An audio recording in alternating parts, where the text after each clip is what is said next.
அருண், என்னப்பா? சாயந்தரம் வரும்போது சீதாப்பழம் கிடைச்சா வாங்கிட்டு வரையாடா, சாப்பிடும் போல இருக்குடா. சரிப்பா, டெய்லியும் கேக்குறாரு, வாங்கிட்டு தான் வாயேன்பா. சரி வா. டெய்லி இட்லி தானா? இடியாப்பம் பணியாரணும், வேற ஏதாவது செய்யக்கூடாதா? அதெல்லாம் செய்ய எங்க நேரம் இருக்கு? எப்ப பார்த்தாலும் அது வேணும் இது வேணும்னு கேட்டுட்டு. சீதாப்பழம் வாங்கினியாடா?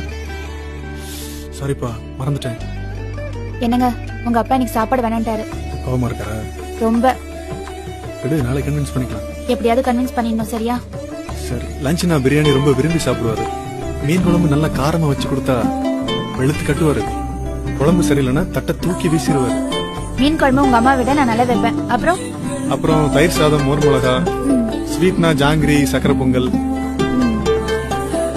காரம்னா நேந்திரம் சிப்ஸ், ஜூஸ்னா கிரேப், பழம்னா சீதாப்பழம்.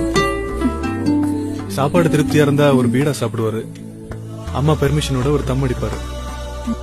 இதெல்லாம் நீங்க போய் மார்க்கெட்ல வாங்கிட்டு வந்துருங்க, மத்ததெல்லாம் நான் ப்ரிப்பேர் பண்ணிடுறேன், சரியா?